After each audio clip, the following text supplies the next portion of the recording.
শুক্রবার দিবাগত রাত 12:30টার দিকে লক্ষ্মীপুরের সদর উপজেলার চরমনসা গ্রামে বিএনপি নেতার বসতঘরের দরজায় তালা লাগিয়ে পেট্রোল ঢেলে আগুন দেয় দুর্বৃত্তরা। বেলালের মা হাজেরা বেগম জানান, রাতে তারা শুয়ে পড়ার কিছুক্ষণের মধ্যে ঘরের জানালা দিয়ে টিনসেট ঘরে আগুন জ্বলতে দেখেন। এ সময় ঘরের দুই দরজাতে তালা ছিল, তাই ভেতরে ঢুকতে পারেনি। বেলাল দরজা ভেঙে বেরিয়ে আসে।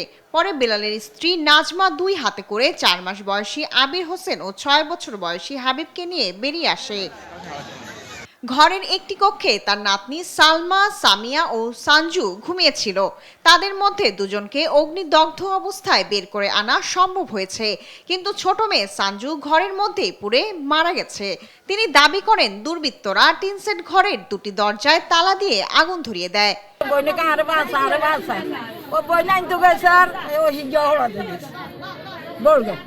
ভিগো ওয়্যার গার্ড প্রয়োজন মতো বাঁকানো যায়, অধিক চাপেও ভাঙে না। ভিগো আর সুরুগা সুরুগা হিগা ঠ্যাং ঠুঙ্গু দিয়ে হোলা গেছে। হে হাসপাতাল কথা কইতে পারে না। যেই বাচ্চাগুলা হাসপাতালে নিচ্ছে ওগুলা লক্ষ্মীপুর রাখে না, ঢাকাতে নিচ্ছে। তারপর আবার যে বাচ্চাটারও এখান থেকে মানে প্লাস্টিক পুড়লে যেরকম দলা হয়ে যায় এরকম ঘর থেকে বের করছে। এই ঘটনাগুলো যদি ভালোভাবে তদন্ত করে বিচার আওতায় না আনে, ভবিষ্যতে আরো বড় ধরনের দুর্ঘটনা ঘটার জন্য আমাদের প্রস্তুত থাকতে হবে। দুর্বৃত্তদের চিহ্নিত করে দ্রুত আইনের আওতায় আনার দাবি জানান বিএনপি নেতা রেজাউল করিম।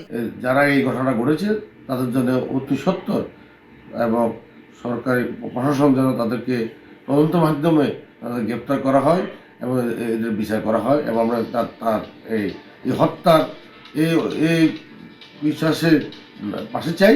এটি পরিকল্পিতভাবে নাশকতা কিনা সেটা খতিয়ে দেখা হচ্ছে বলে জানালেন এই কর্মকর্তা। আমাদের দিক থেকে সর্বোচ্চ চেষ্টা করব যে এখানে যদি কোনো অনাকাঙ্ক্ষিত ঘটনা ঘটে থাকে, এই ধরনের আপনারা যেটা বলছেন যে দুর্বৃত্তরা আগুন দিচ্ছে বা দুর্বৃত্তরা পেট্রোল ঢেলে এই করছে, এইরকম সপক্ষে যদি আপনাদের কাছেও কোনো তথ্য প্রমাণ থাকে দয়া করে আমাদের কাছে একটু হাজির করবেন। আমরা এইগুলো সবকিছু মিলায়ে আমরা এটা সিদ্ধান্তে উপনীত হব। আহতদের জাতীয় বার্ন ইনস্টিটিউটে ভর্তি করা হয়েছে। শায়লা খান, নিউজ ডেস্ক, দেশ টিভি।